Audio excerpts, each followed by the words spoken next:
Not only must the United States collapse its economy and its money, but in addition, Israel has to wage a big war, which even non-Muslim political analysts are now anticipating. A big war. Even Jews now within Israel, I'm getting emails, even Jews within Israel, Jewish academics who are up in opposition to the Sharon government, they are now understanding that there's something big about to happen. And they're warning the world about it. Of course, it's too late now.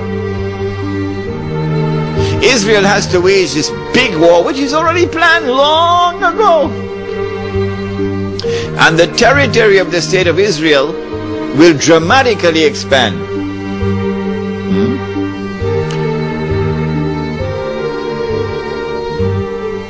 And the Palestinian problem will be solved because they'll be exported out. That is the massive human rights crime that the Israeli academics are now anticipating and warning the world about. But in addition, in order for Israel to become the ruling state in the world, not only must she take control of all of this territory, she must also control the oil of the Middle East. Saudi oil, Iraqi oil, Kuwaiti oil, Gulf oil. But I don't see Israel taking Iranian oil. No. And you'd want to ask me why. Yes, you'd want to ask me why. In the question and answer session, not now. I don't see Israel touching the Iranian oil.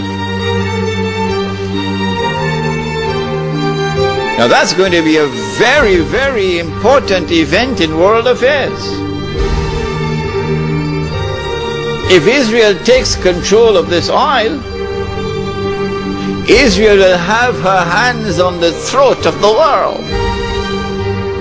Not so much Britain and the United States, because Britain has North Sea oil. The United States has a lot of oil, sufficient to meet its domestic consumption. And so who is going to have Israel at their throats? The answer, Europe, Japan, and the rest of the world dependent upon Middle East oil. But particularly Europe and Japan.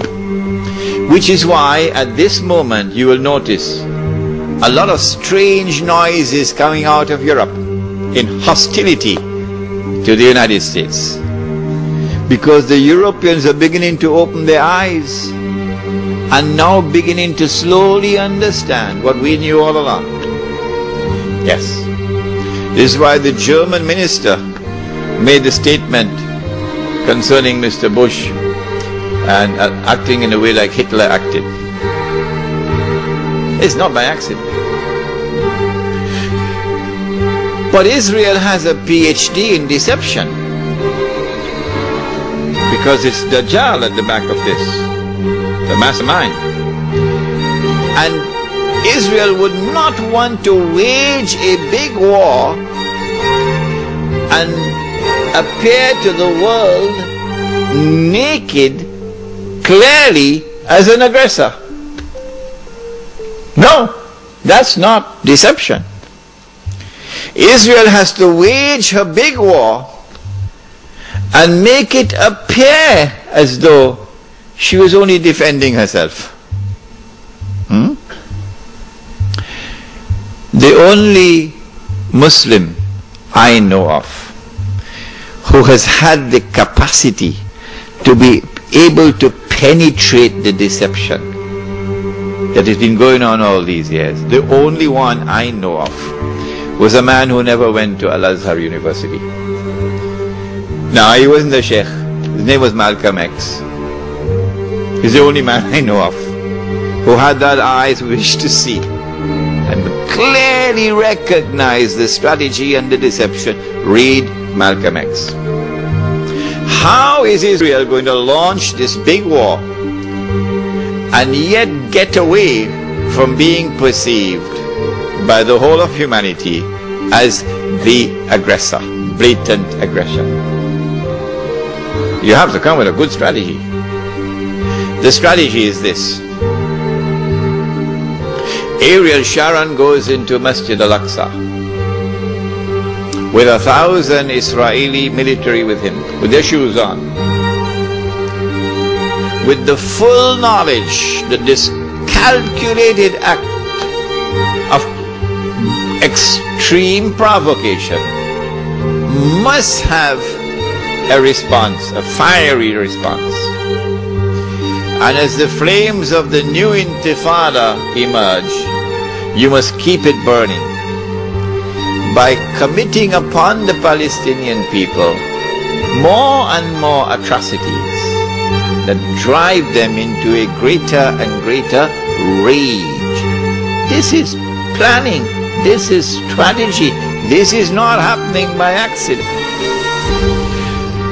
As Israel unleashes this barbaric oppression upon the Palestinian people,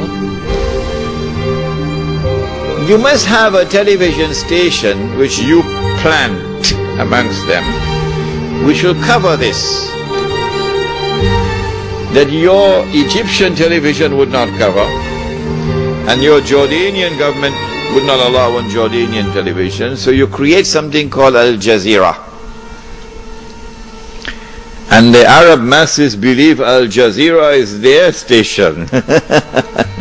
This is the only place in the world we can get authentic information, Al Jazeera. So Al Jazeera is now used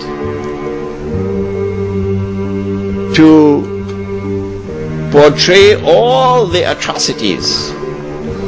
And so around the Arab world, the masses only have to tune into Al Jazeera and they know what's happening. And so the Arab masses become more and more angry, more and more enraged. And guess who begins to tremble now?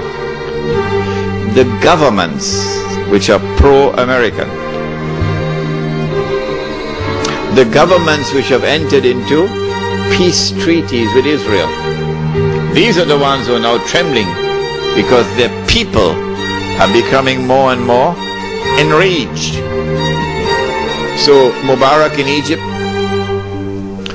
and Saudi Arabia, I don't know, it's Fahad or Abdullah, and Abdullah in Jordan, and Sheikh Sabah in Kuwait, etc.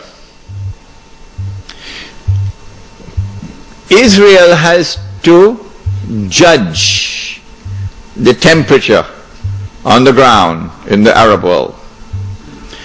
And because Israel has a strategic military alliance with the United States of America, it is when Israel judges the temperature to be hot enough, only then will Israel give the go-ahead to the United States to attack Iraq.